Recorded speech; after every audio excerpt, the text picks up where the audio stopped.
Okay, excellent. There are a lot of people still joining, but um, let's get this webinar started with some introductions and logistics. So, my name is Avery. I'm on Chmura's marketing team, and so if you've watched a webinar with us before, welcome back. But in case it's your first time and maybe someone invited you, you may be wondering, what is Chmura and why are we talking about the future of labor data? So Chmura provides labor market data and analysis so that you can make informed decisions that help your organization thrive. We help site selectors, economic developers, educators, workforce professionals, you name it. Everyone needs labor market data. We were founded in 1998 by Christine Chmura, and now we've grown to 3 offices, one in Richmond, Virginia, one in Cleveland, and a new one in the Dallas, Texas area. And what drives us and what has driven Chris from the beginning is making data accessible, making it timely, and the highest dedication to customer service and quality in data. We're economists, data scientists, statisticians, and business professionals who care about helping your community grow. And so that's why we're excited to talk about the future of labor data, because, we're data nerds. We love the data, but more importantly, we love what labor market data can do for you. The change it can work in communities. Like I said, we're driven by client satisfaction and success, and excellence is our top priority. Excellence in service and in data quality and reliability. Our JobsEQ software products are the best labor market analysis tools on the market. What you're seeing here is actually our free weekly economic update, which I'll talk about in a minute. But how we serve you all is through our JobsEQ software tools, and also we have a consulting team.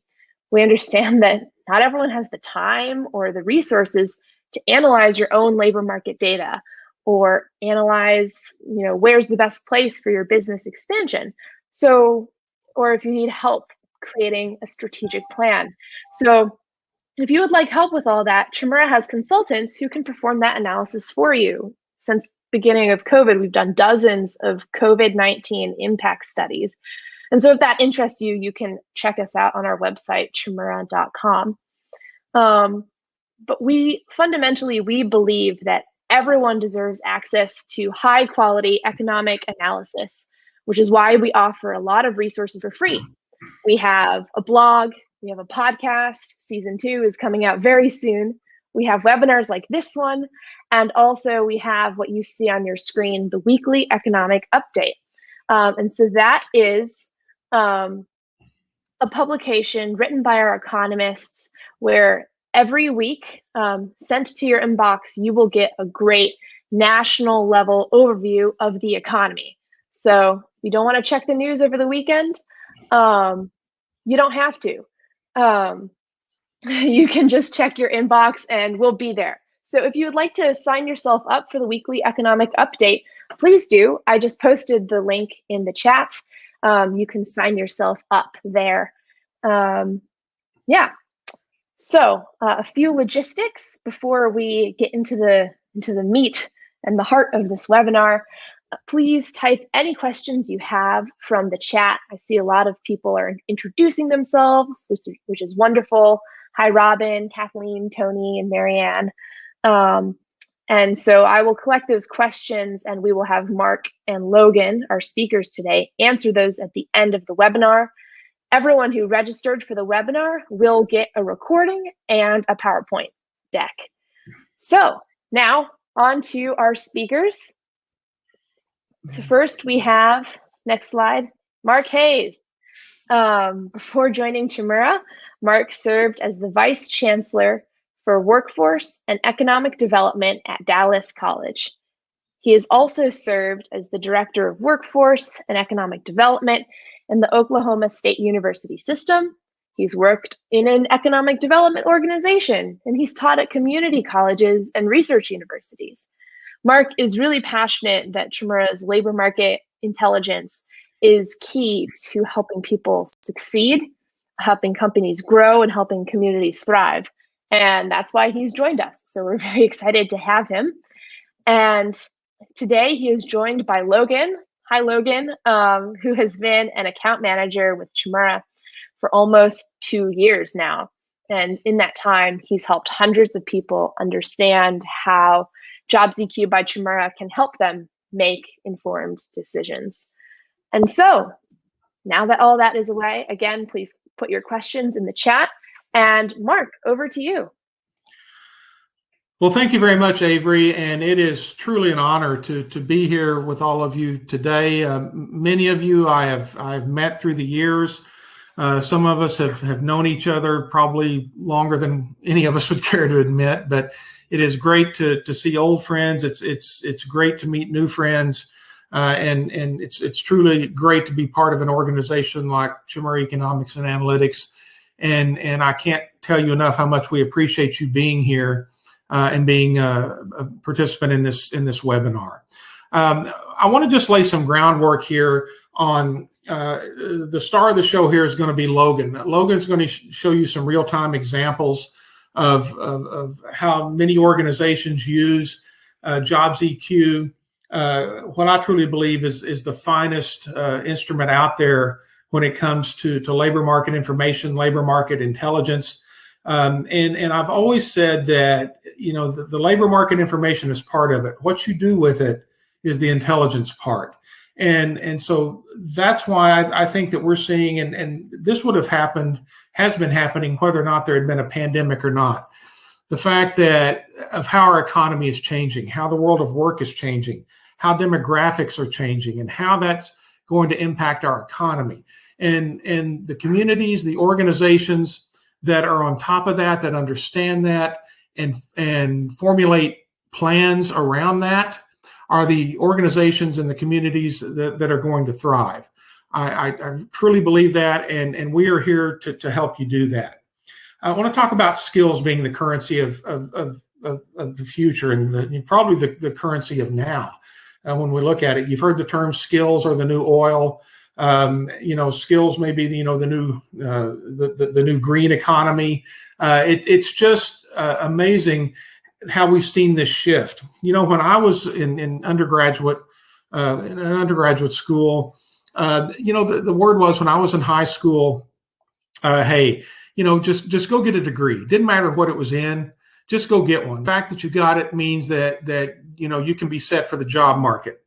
That's no longer the case, as you on this webinar know.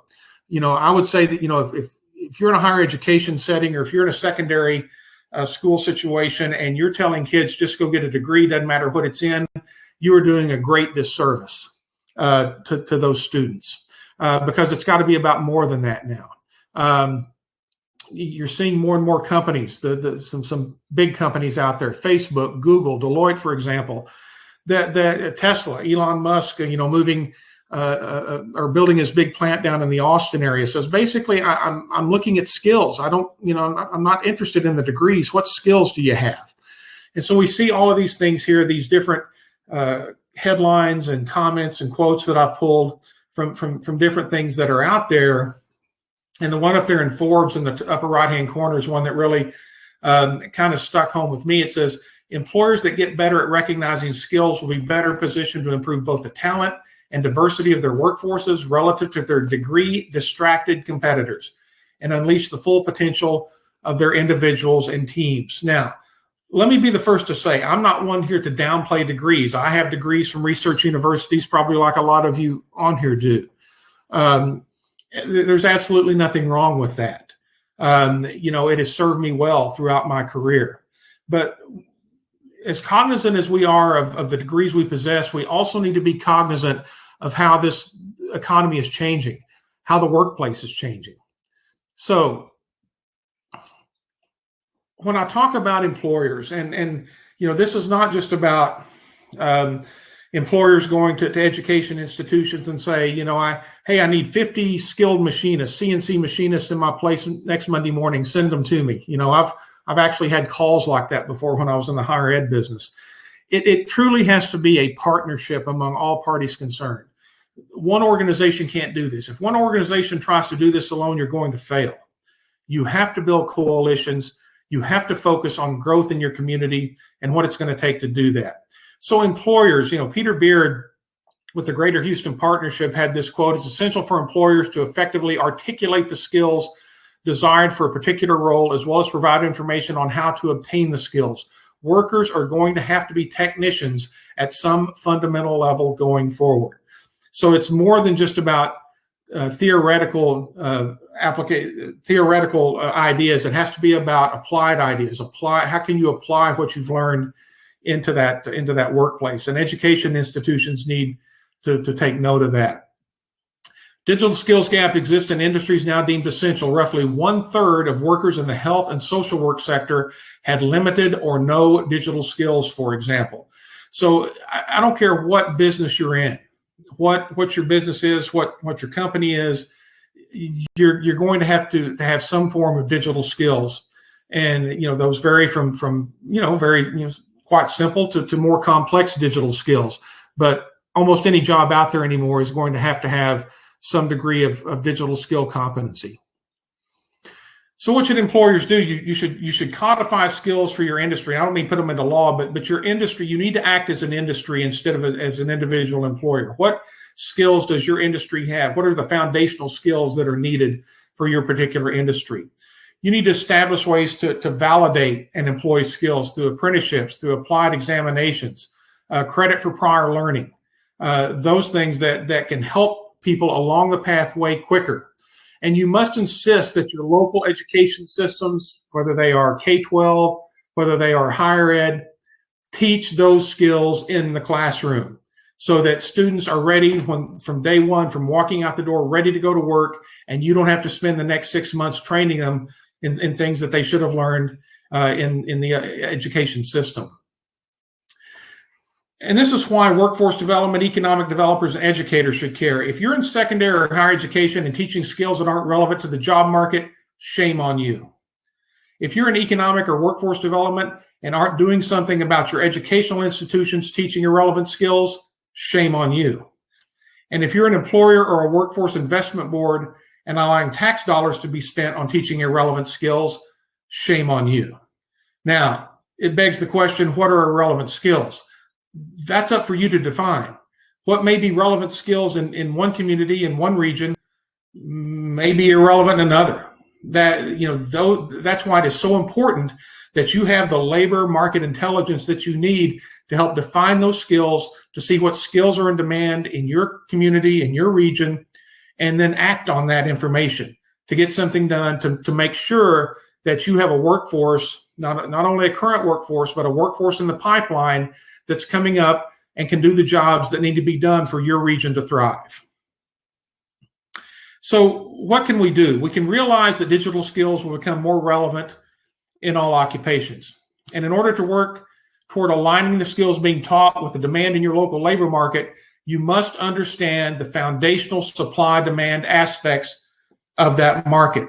If you don't understand the supply-demand factors that are at play in your labor market, then that's something you need to get up to speed on very quickly. And Logan's going to show you here in a little bit some of the things that we're seeing around the country that people do with JobsEQ to make that happen. And then also, what are you doing to take the training to your most vulnerable populations? In some states, you will see, for example, a large number of individuals who have maybe felony records that have a large ex-offender population. What are you doing to bring those individuals into the workforce? Part of that may be educating employers. What are we doing to educate employers to say, hey, give these folks a chance, give them a shot, because you don't have the luxury anymore of a surplus in many occupations in the labor market. Adult learners are to continue to grow in relevance in your local labor market. If you were on the webinar I did a couple of weeks ago showing that we're expecting, 15% enrollment declines in community colleges starting in 2025. And that's just simply a question of demographics. You do not have the younger population coming in that can replace the number of baby boomers that are retiring in the labor market. These adult learners, they care less about degrees, they care more about skills that are going to get them to a living wage in a short period of time. If you're talking to a 28, 29, 30-year-old person that's sitting in your office at the community college, and you start talking about AA and AS degrees, more than likely their eyes are going to roll. They're going to say, no, I don't have 2 years and then transfer. I don't have that kind of time. What can I get in 2 months that can get me into the labor market, that can get me a living wage, that can support myself and my family?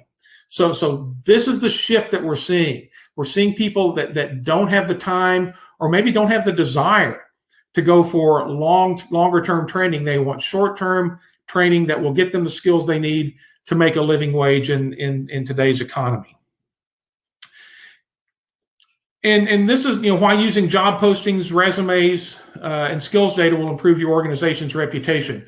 You'll become the authority in your region on supply and demand. You'll be accessing non-duplicative job postings and resumes from thousands of sources. You become the authority in your region on supply and demand in your labor market. And if you establish yourself as that authority, your services are going to be very much in demand from a variety of constituencies in that labor market.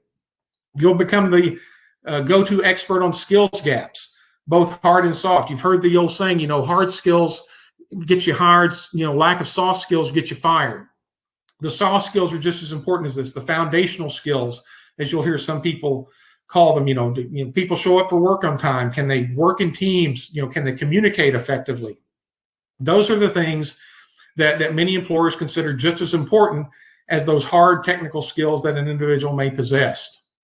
And you're proving that you can be a problem solver. If I'm looking to grow my business or expand operations to a region, I'm not looking for the perfect labor market because I know it doesn't exist. I'm looking for that region that can identify and solve labor market issues. That starts with having the best data. And so if you have these problems in your labor market, everyone does. There are certain gaps that you have. There are certain shortages in certain occupations that you have. And if a site selector is coming in and looking at this, they're going to know that. They're going to know that, yeah, there are issues here.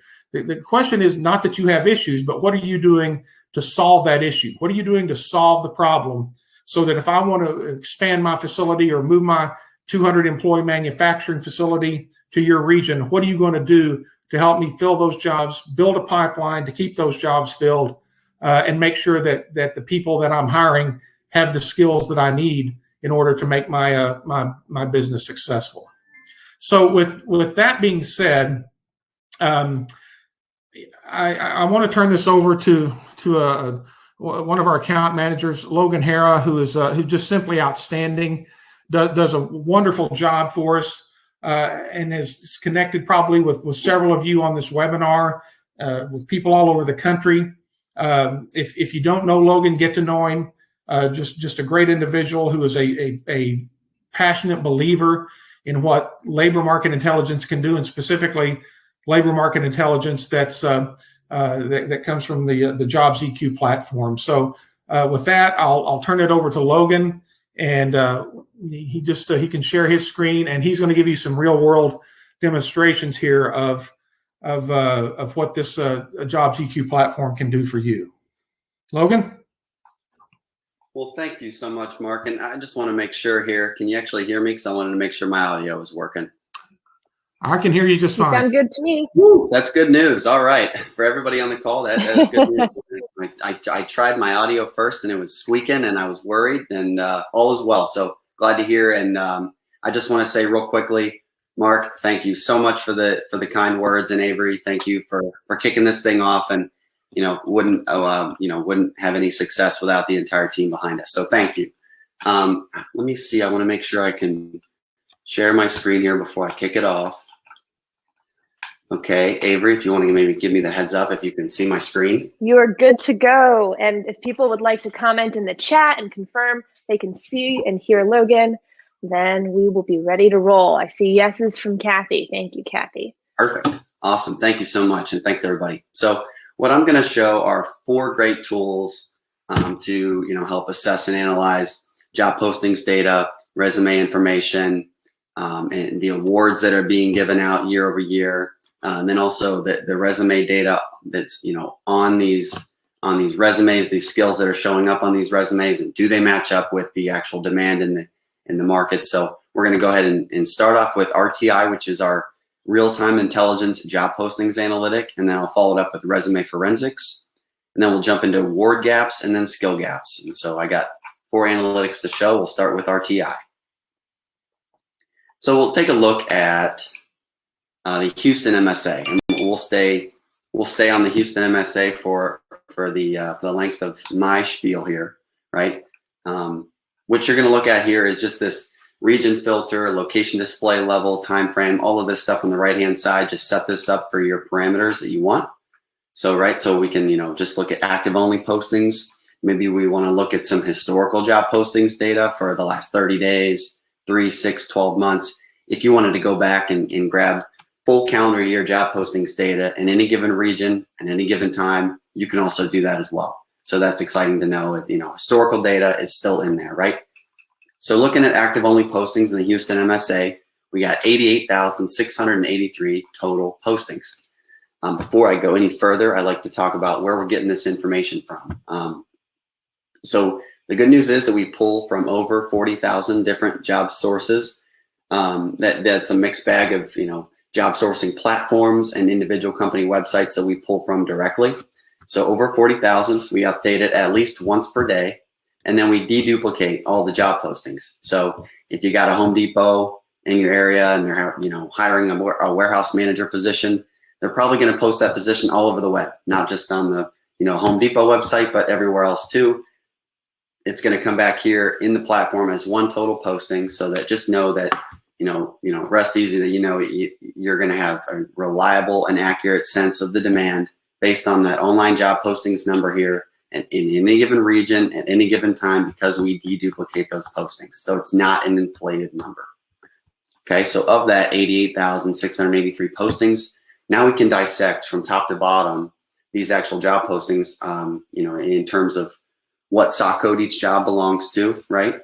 So we can see all the SOC codes here, 5,599 of the positions that have been posted in the Houston MSA that are currently active as of today are retail salesperson jobs, right?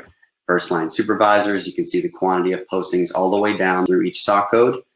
And along with all of these, brackets, if you will, of occupations, locations, employers, you can max these rows out to 500. So if you want to see the top 500 SOC codes being posted, or the top 500 locations, or top 500 employers, you can do all of that, right? So we're just going to leave it as the top 10 for now. And as we scroll down, we can, break out all these job postings by location, right? So however that employer posts it on the actual job posting is how it'll be represented here. We don't make any changes or assumptions to any of these job postings. We also have the employer list here. So it looks like Fiesta Mart LLC, 3,825 deduplicated job postings. Houston Methodist, Home Depot. I guess the Home Depot example was a good example, right? And then Memorial Herman. So you can click into all of these postings, right? So you see this total ad column. I just clicked on the hyperlink, right? So there's above 700 postings. Within about 10 seconds, you're going to get that entire list load, and it's actually going to sort it out by most recently posted to least recently posted. Okay, so just yesterday, we got a job posted by Memorial Herman. Here's the location of the job. This is when they posted it. So yesterday, active only postings. So we won't see any that have been taken down. And of course, these are most recently posted. So these are pretty fresh. With any of the postings in this entire analytic, you can do what I'm about to do right now, which is click into it, get a cached, unbranded version of that job posting. It's got all the same text and everything like that as the original posting, just not branded. Then if you view the original, you're going to get to right where they originally posted that link, right? So with RTI, with the real-time intelligence job postings analytic, it's going to get you right to that job posting, and you're going to have that link. Click and send it out to whoever might be interested in it, or whoever's helping someone get that job. Okay. Along with that, we have now the certifications on those job postings. So now we can see, based on the online job ads in the Houston MSA, what are the most in-demand certifications in the job market. We can see driver's license leads the pack, followed by registered nurse, basic life support, CPR. Any single type of certification that an employer posts on a job posting will get filtered into this, this bucket here. Along with certifications, we also are sorting out the hard skills, right? We want to know what these employers are looking for in terms of hard skills, such as Microsoft Excel, Microsoft Office, ability to lift certain amounts of weight. Things like this will fall into the hard skills bucket. Soft skills as well. These are breaking out soft skills aside from the hard skills. So communication, we can see that over 50, if I'm doing my math correctly, over 50% of all job postings in the Houston MSA are literally mentioning the word communication. So they need communication skills are huge, and we can see that based on the data within this analytic, right? A couple other things we can sort out based on these job postings from these employers in the Houston MSA are the job titles that are actually on the top of the posting, right? Cashier, assistant manager, you got the SOC code and you have the job title being pulled. Education levels, a lot of times they won't mention, right? And that'll be in the unspecified portion of this. But then if they do specify the educational attainment needed, here it is for you, right? Bachelor's, associates, masters, all the way through. Along with the job titles, education levels, you also have programs, right? So here are the most in-demand programs based on the online job postings. You got nursing, business, engineering, accounting, right? All those. And then you can click on this 1,405 total ad bucket for the accounting program and see all of the job postings that have mentioned that they need you to have completed an accounting program before applying or before getting the position, essentially.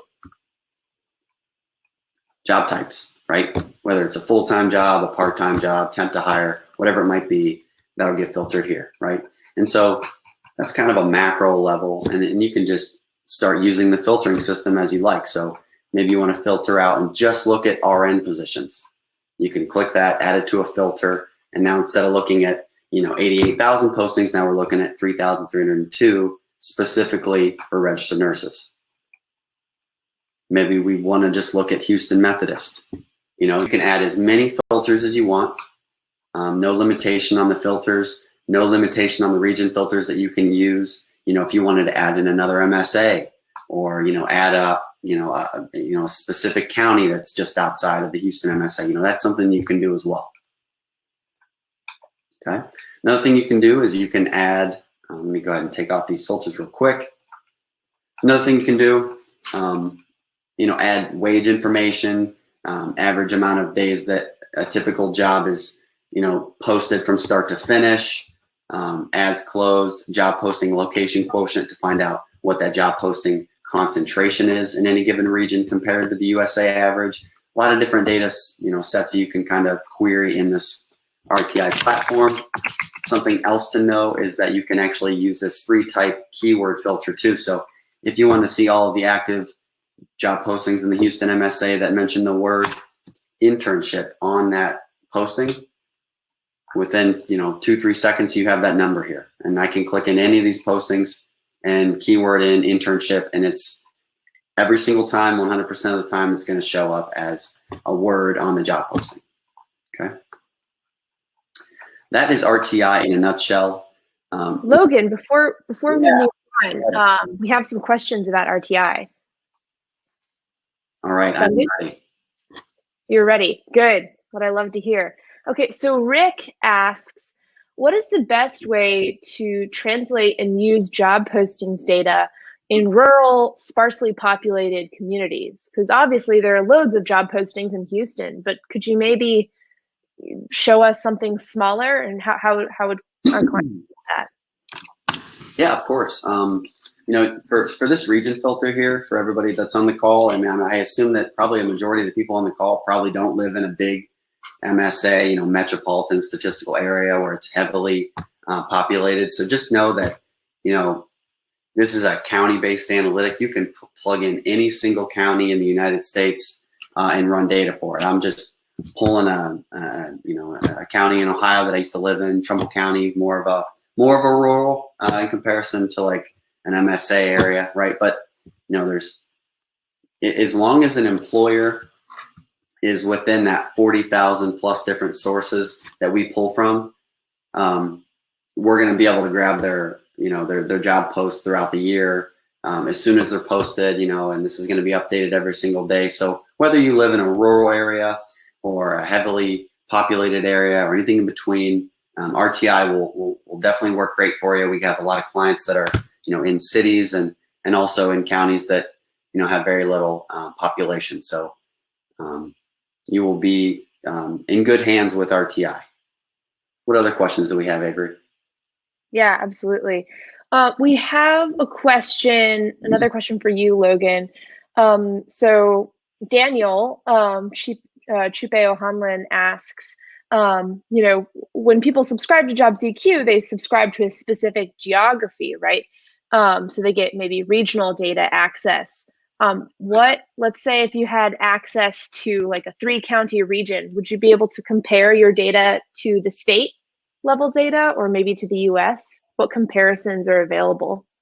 Oh, yeah, that's a really good question, actually. So high level question. Yeah, well, it's a good one. So to answer the first part of the question, I think is for RTI, it is set up so that like if you have your region access limited to a certain state, for example, let's say it's Ohio. If I went in and plugged in a county in Pennsylvania, a neighboring state there, I would not be able to run that because it's going to be linked specifically to what you have access to regionally for JobsEQ. But to, I think, answer the other side of that question, you're not just stuck by having to query one county at a time or one state at a time or something like that. You can actually go into JobsEQ, create your own custom region. So maybe you have a 2 or 3 county region. You can go ahead and create that region based on the county data that's in the settings feature. Plug it right in here.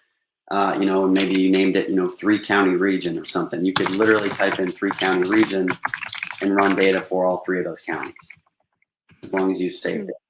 Another thing you can do is you could add in county by county all the way down this list until you're satisfied, as long as it's within your region access within the platform. That's a great question. Gotcha. Avery, any other ones? Yeah, we have a question for Mark Hayes, or maybe Logan, you can also weigh in.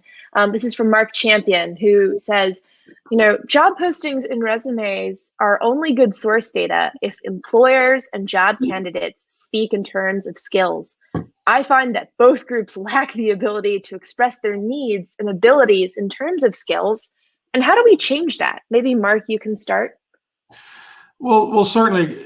Great question, Mark. I'm a big believer in this. And, when I alluded to earlier, when the employer would come into my office at an educational institution that I work for and said, I need 50 machinists, make sure they're in my plant by next Monday, that kind of thing.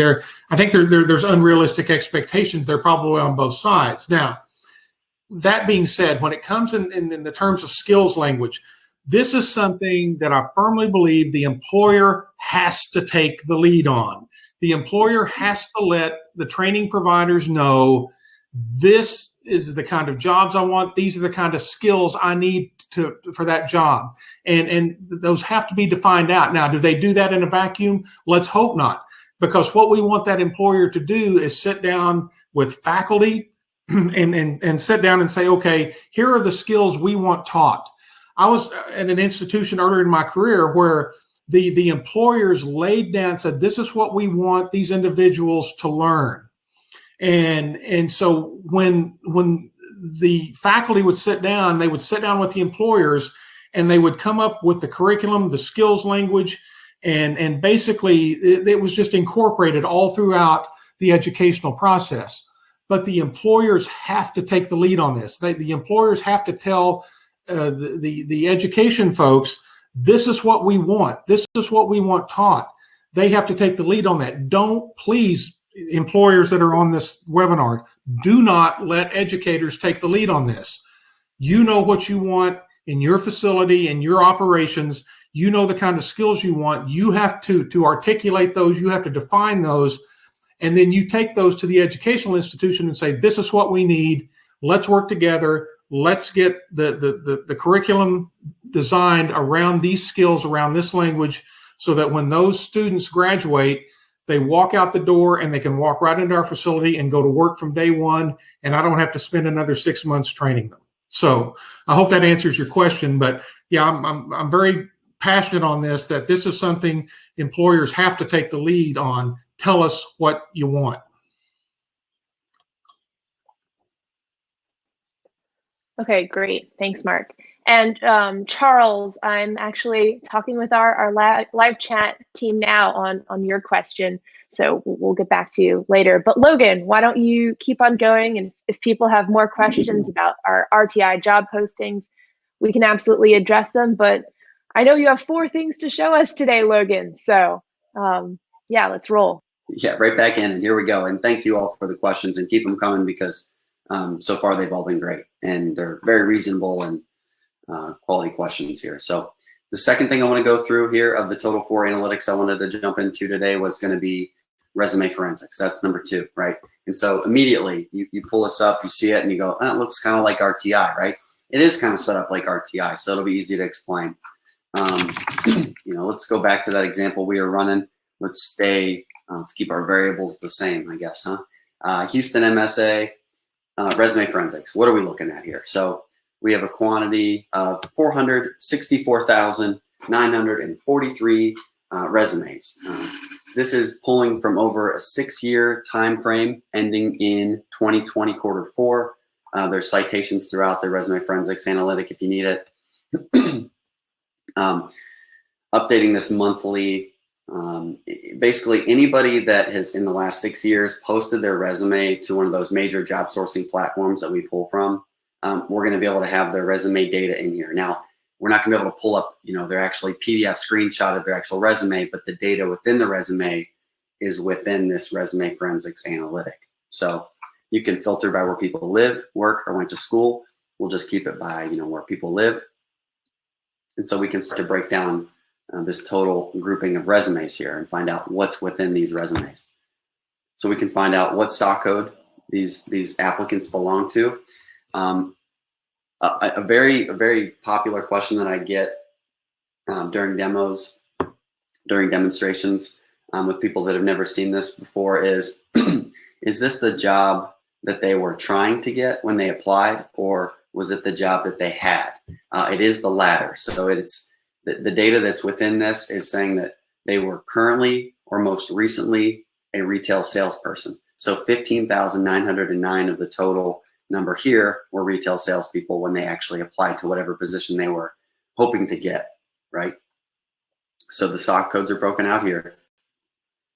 Scrolling down, you can see the locations by city, state, or town, state, right? Not the exact address, of course, but we can see where people reside based on the Houston MSA resumes that we're pulling from.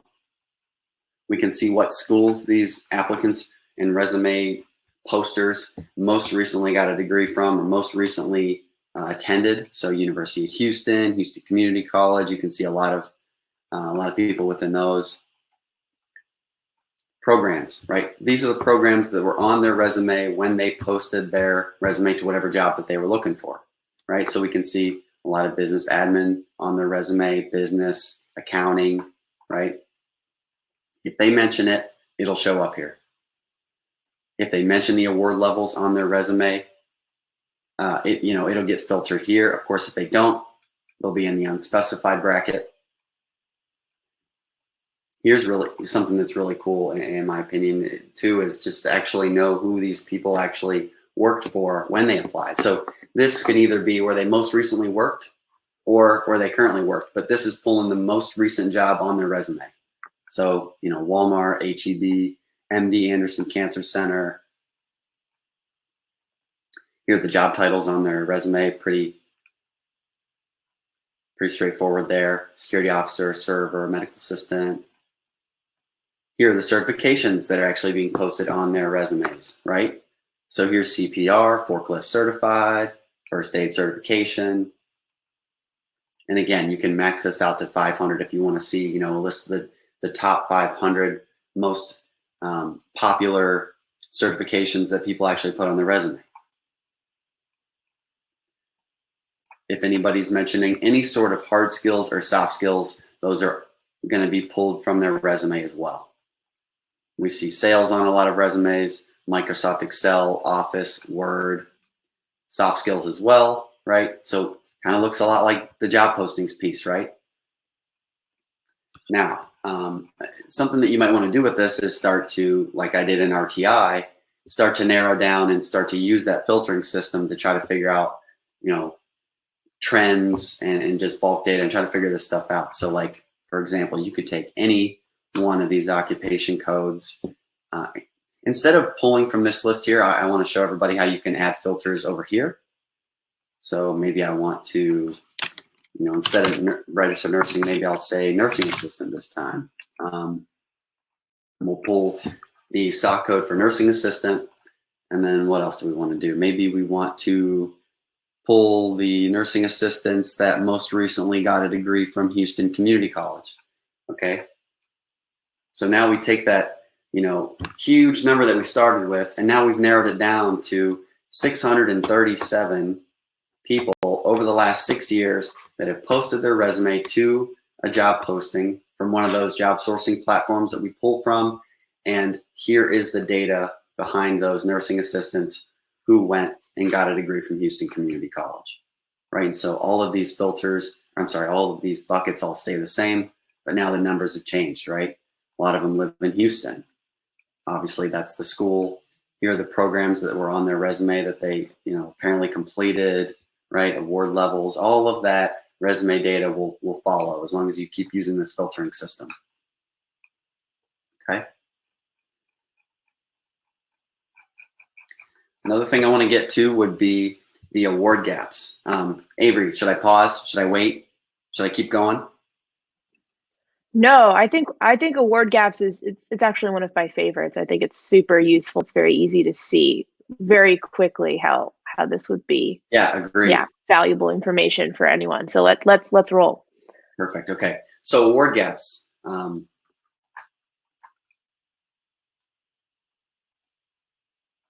Oh, hold on one second. Bear with me all.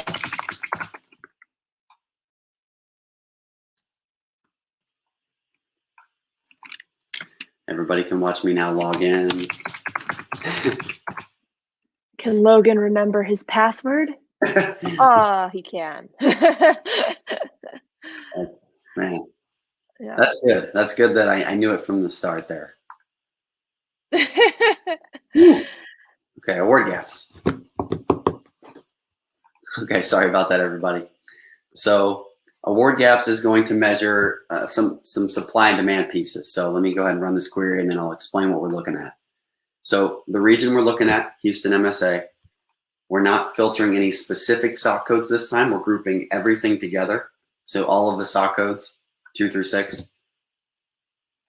And we're going to see some red bars, some blue bars. What does it all mean?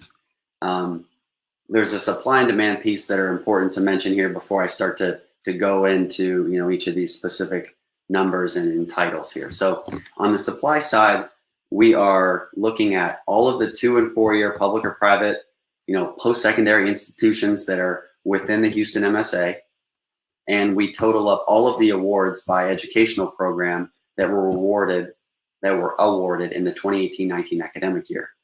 We are taking that supply side and comparing it to the demand side from RTI, standing for real-time intelligence, all of the online job postings that we're pulling from. So there's that supply and demand piece. And now we're trying to find out, where there is a deficit and then where is there a surplus based on certain SOC codes. So for example, for the Houston MSA, we're seeing that there are not enough elementary school teachers graduating from schools within the Houston MSA to keep up with the actual demand in that same region based on the school districts, employers that are looking for elementary school teachers. Okay, this works for all of these other options down below.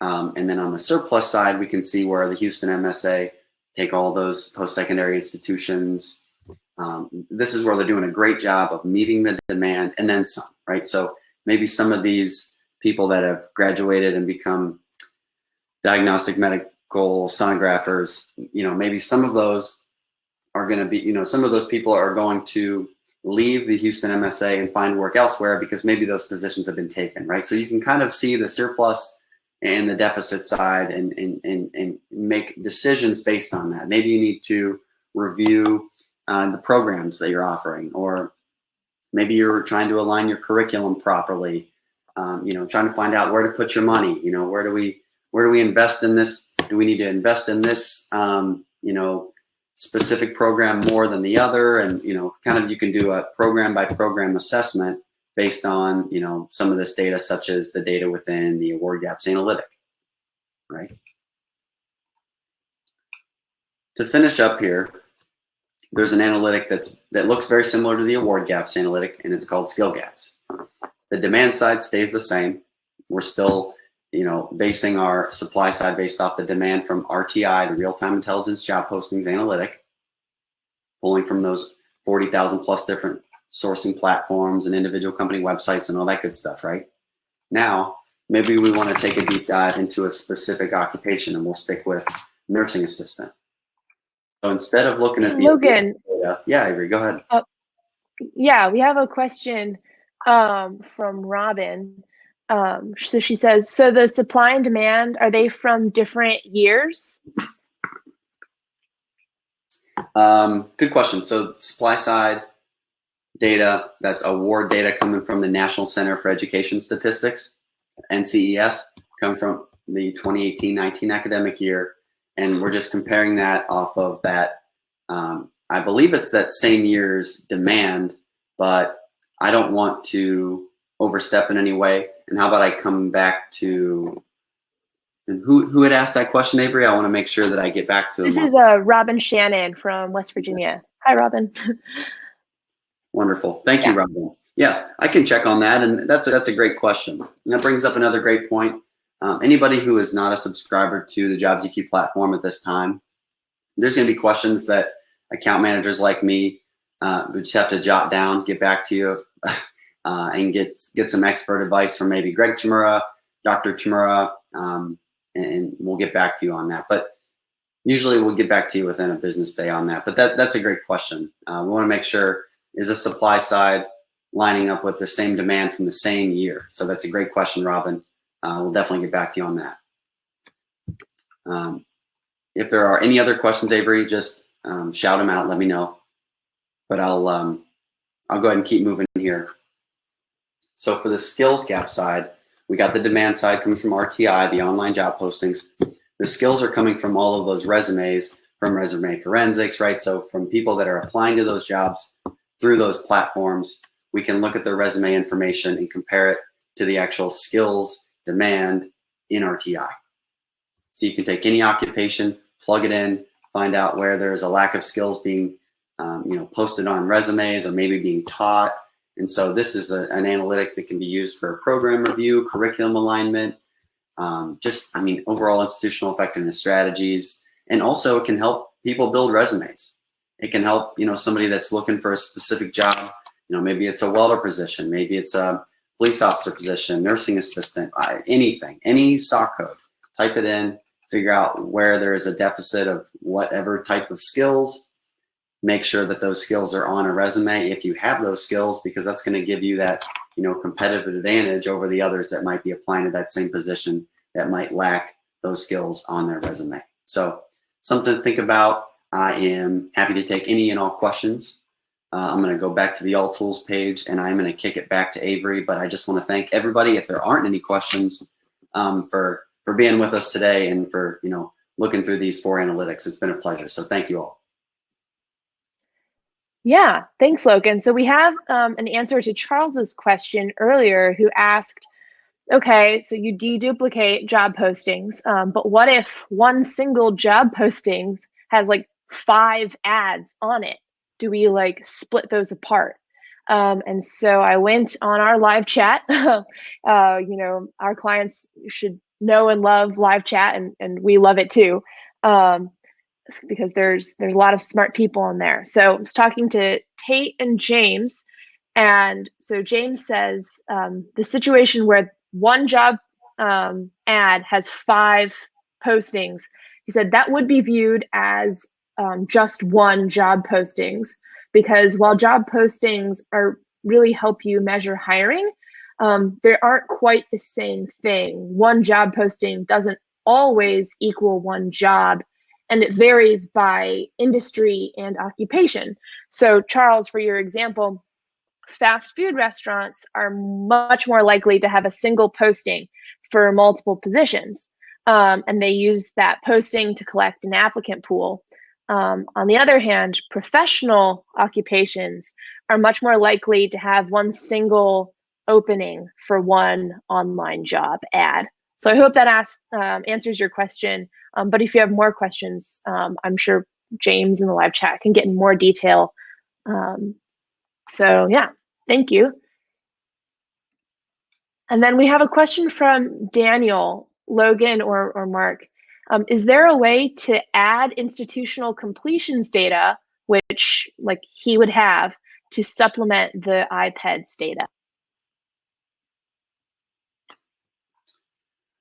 That's a good question. I'm looking at it, and I actually see this message in the chat here. I finally got it pulled up. And is there a way to add institutional completions data, which we would have to supplement the IPEDS data? That's a great question. I'm going to have to get with somebody from our data governance team, or maybe one of our developers on this one. But Daniel, I hate to tell you that I don't have the question live on the call, but we'll definitely get back to you on this one. That should be a quick and easy answer. As long as we're getting you the right expert advice, aka not from me in this particular situation. So thank you. Yeah, I've got Daniel's name. Great. I'm not seeing any more questions, but Christy has weighed in. Live chat is great and fast, which we love to hear. So wait a second to have any more questions. But Mark, do you want to say anything else to close us out? Well, I just want to say again how much we appreciate all of you being on this webinar. If you're not a JobsEQ client, we hope you soon will be. I've said this many times. When I got into this business years ago that involved having to deal with labor market intelligence, Chris Chmura and her team was the first place I turned.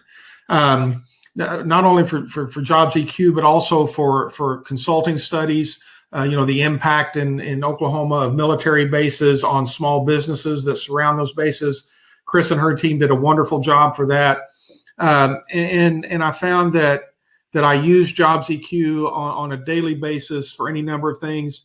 I happen to be in higher education institutions, but my thing was I found myself working more and more with economic developers, with site selectors, with businesses, and we became the go-to place for people when they needed labor market information, and I was very proud of that. And while I was in the position, JobsEQ is what did that for me and made me seem like I was a lot smarter than I really was. So if you haven't seen the platform more in depth, please let us know. We'll be happy to show it to you. No obligation on your part, but I truly believe in it. I'm passionate about it because I've seen what it can do to really turn around not only student lives but also businesses and communities in general. Just that information is very powerful, and I hope that you take advantage of it at some point. And we certainly appreciate you being here because you're the lifeblood of what we do. And thanks again for everything. We certainly appreciate all of you.